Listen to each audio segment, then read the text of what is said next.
If you drive on I-95 even occasionally, this is a discussion you won't want to miss. A growing number of states are expanding the use of automated traffic enforcement, and according to this report, many of the habits drivers have considered normal for years could now carry real financial consequences. The conversation isn't just about speeding anymore. It explores a broader shift in how traffic laws may be enforced, including the use of cameras, sensors, and automated systems that can detect a range of driving behaviors without requiring a traditional traffic stop. Whether you agree with these changes or not, they raise important questions about road safety, privacy, and what responsible driving looks like in the modern era. As you watch, pay close attention to which behaviors are highlighted, why transportation officials believe they're important, and whether these measures strike the right balance between safety and enforcement. Do you think stricter automated enforcement will make highways safer, or do you believe it goes too far? Let me know your thoughts in the comments below. If you enjoy news analysis and practical updates that could affect everyday life, don't forget to like, subscribe, and turn on notifications. Now let's watch the discussion together, and I'll share my thoughts afterward. You wake up tomorrow morning, make your coffee, drive I-95 like you have 1,000 times before, and 3 days later, you open your mailbox to a $400 fine. No police lights, no traffic stop, no warning. You never even knew you did anything wrong. And here's what makes this different from anything drivers have dealt with before. Cameras and sensors can now detect violations, identify your vehicle, and generate that notice automatically. No officer needed. The fine is moving toward your mailbox before you've even reached the next exit. But here's what shocked drivers during testing. The most common violation wasn't speeding, it wasn't texting, it wasn't even something most people would think to watch out for. It was a rule that millions of drivers break every single day without knowing it exists. Today, we're breaking down every major change drivers need to know, the biggest mistakes people are making, the fine amounts, and the one rule that could affect almost everyone on the road. Stay with me, because the final update is the one that could impact even drivers who haven't received a ticket in years.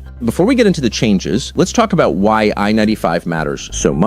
Because the scale of this is everything. I-95 runs 1,926 miles from the Canadian border in Maine, straight down the entire eastern seaboard, all the way to Miami, 15 states, the District of Columbia, and on its busiest segments, more than 300,000 vehicles travel this corridor every single day. This is not just another interstate. This is the backbone of the East Coast, the most important highway in America. And for years, it has also been one of the most lethal. In a recent 5-year window, more than 14,000 injury crashes were recorded on this corridor. Over 1,100 people died. That is not an abstract statistic. That is someone's father, someone's child, someone who left for work one morning and never came home. And here's what the data shows about why. Some crashes were linked to speeding, others to distracted driving. But a surprising number were caused by something most drivers never even think about. Habits so common, so normalized over decades of inconsistent enforcement that most people on this road don't even register them as dangerous anymore. That is exactly what transportation agencies are now trying to change. The technology to do it already exists. It is already deployed in parts of this country and around the world. The question is not whether tighter enforcement is coming to roads like this one. The question is whether you will be ready when it does. Here's how enforcement has worked your whole driving life. A trooper spots a violation, he pulls you over, he writes the ticket. Simple. And because the whole system depends on a human being in the right place at the right time, most drivers, without even thinking about it, have learned to work around it. You know roughly where troopers sit, you know when they patrol, you know how far over the limit you can go before it starts feeling risky. That's the enforcement gap, and most drivers have been living comfortably inside it for years. Now imagine it disappears overnight. No trooper needed. Cameras mounted above the highway track your speed before you even see them. Plate readers process thousands of vehicles every hour. An automated system matches the violation to your name and address, and the notice is already on its way to your mailbox before you've reached the next exit. Speed cameras operating exactly like this already exist in Maryland, Virginia, New York, and several other states along this corridor, active right now, mostly in construction zones and school areas. What changes going forward is simple. The cameras expand and the thresholds get tighter. So what does that actually mean for drivers on I-95? 7 rules, real fines, and at least one of them is something you're probably doing on every single trip without even knowing it. Here's every one of them. Rule number 1, automated speed enforcement. And this one is going live everywhere. Right now, speed cameras on I-95 I-95 are mostly stuck in construction zones. You know where they are, you slow down, you pass through, you speed back up, everyone does it. That's over.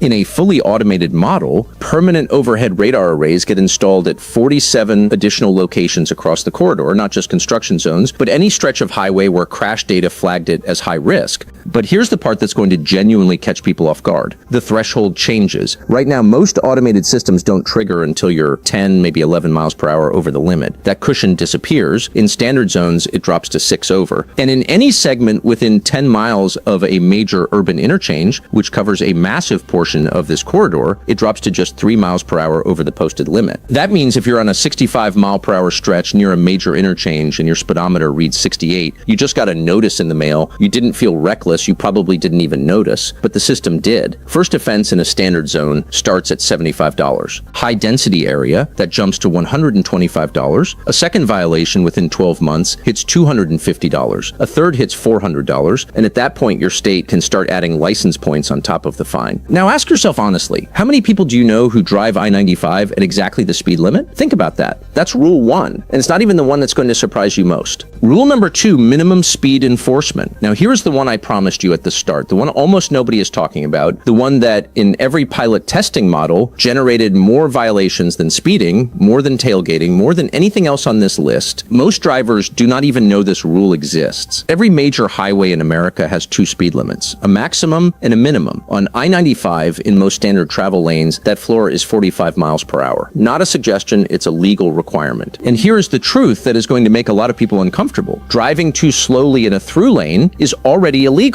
It has been illegal for years. The only reason millions of drivers have never faced consequences for it is that catching it required a human officer to be watching at exactly the right moment. Automated sensors do not have that problem. If you are cruising at 35 or 40 miles per hour in an active travel lane, while everyone around you is moving at 65, the overhead system clocks your speed, reads your plate, and a notice is already generating before you reach the next mile marker. First offense, $50. But forget the fine for a second, because the fine is actually the least important part of this rule. Here is what actually happens when one car drops 25 miles per hour below the flow of traffic on a busy interstate. The driver behind them brakes hard, the driver behind that driver brakes harder, the driver in the next lane swerves. And suddenly, a quarter mile back from where you are, a crash is happening, and you will never even know you caused it. That is not a hypothetical. That is a documented crash pattern. It is the reason this rule exists. Slow drivers on a fast highway do not just annoy people, they kill people. The enforcement is designed to match the reality of the risk. So if you have ever slowed to 40 in the right lane while hunting for your exit, while checking your GPS, while managing something in the car, that is exactly the behavior this targets. Rule number 3, following distance enforcement. This one is going to catch a lot of people completely off guard because most drivers have never even heard that this technology exists. But it does, and it works. Here is how it works. Sensors mounted overhead above the highway using radar and infrared can measure in real time exactly how much space you are leaving between your car and the car in front of you. Not roughly, exactly. And in the busiest, most congested stretches of I-95, anywhere within about 15 miles of a major city interchange, if that gap drops below 2 seconds and stays there for more than 4 seconds in a row, your plate gets recorded. Violation notice goes out. First offense, $100. Second offense within a year, $200. Now here is where it gets most people. 2 seconds sounds like a lot of space, right? It sounds like you are basically crawling behind someone. You are not. At 65 miles per hour, 2 seconds of following distance is roughly 190 feet. That is more than half a football field between you and the bumper ahead of you. Now think about how people actually drive on I-95. Through New Jersey, through the DC interchange, through any congested stretch on a weekday morning. Half a second of gap, sometimes less. Cars stacked so tight that if the person in front even touches their brakes, there is no time to react. That is not the exception on this road. That is just how people drive. And under an automated enforcement system, every single one of those drivers is generating a $100 fine over and over again without a single officer ever being involved. That is the part that makes this rule so significant. It is not targeting reckless drivers who know they are pushing limits. It is targeting completely normal highway behavior that millions of people do not even think twice about. Rule 4, distracted driving cameras. New image recognition cameras are now positioned at interchange and ramp locations along the corridor. They are looking for one thing, a handheld device held above your dashboard while you are driving. And here is how good this technology already is.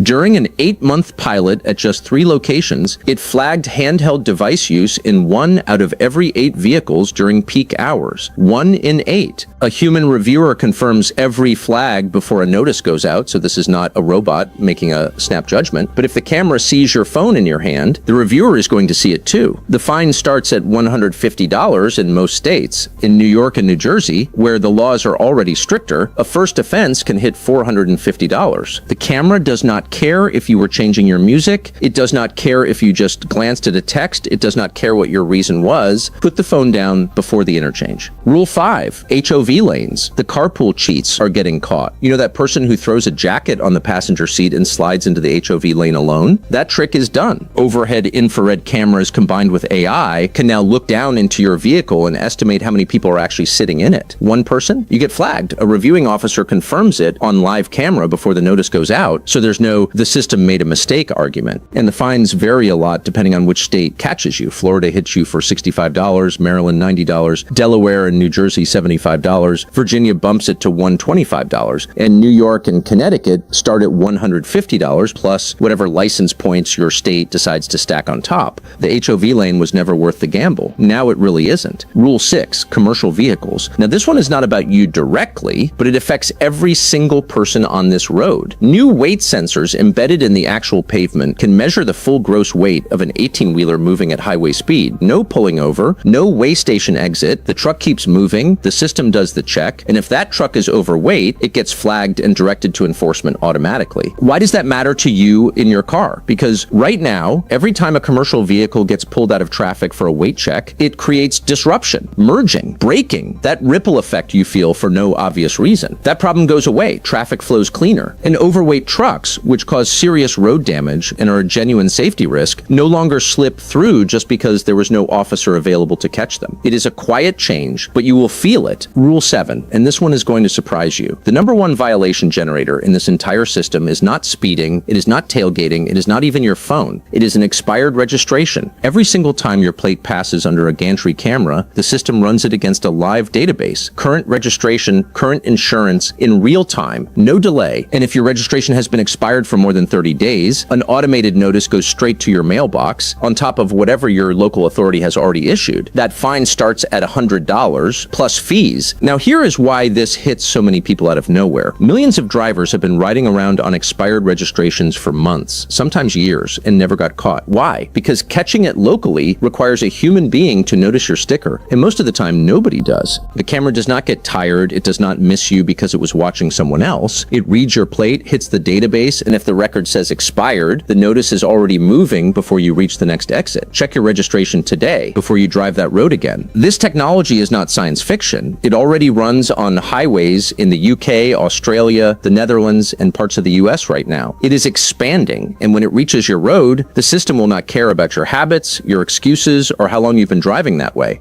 Would these new enforcement measures actually make I-95 safer, or are they creating new concerns for everyday drivers? That's the question at the center of this discussion. One of the biggest takeaways is that the conversation isn't focused on one specific violation. Instead, it presents a broader picture of how technology is changing traffic enforcement. Rather than relying solely on police officers being present at the right place and time, the discussion describes systems that can monitor multiple driving behaviors automatically. If these technologies continue expanding, many drivers may need to rethink habits they've developed over years behind the wheel. Another interesting point is how the discussion separates dangerous driving from what many people consider routine driving. Several behaviors described are things that countless drivers probably don't think twice about during their daily commute. Whether viewers agree with the proposed enforcement or not, it's clear that increased automation could significantly change expectations on one of America's busiest highways. The discussion also raises a larger issue beyond I-95 itself. As technology becomes more advanced, transportation agencies have more tools available to monitor traffic, improve compliance, and potentially reduce crashes. At the same time, those advances naturally lead to questions about fairness, accuracy, consistency, and how much automated enforcement should become part of everyday life. Perhaps the most valuable lesson isn't about avoiding fines at all, it's about staying informed. Traffic laws evolve, enforcement methods change, and assumptions based on years of driving experience may no longer be reliable. Whether someone drives I-95 every day or only a few times a year, understanding current rules is becoming just as important as knowing how to operate the vehicle itself. So, what do you think?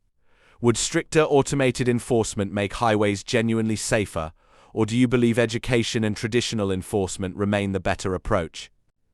Share your opinion in the comments. I look forward to hearing both sides of the debate. If you found this discussion helpful, don't forget to like, subscribe, and turn on notifications so you never miss future updates on transportation, public policy, and major news stories. Thanks for watching, and I'll see you in the next video.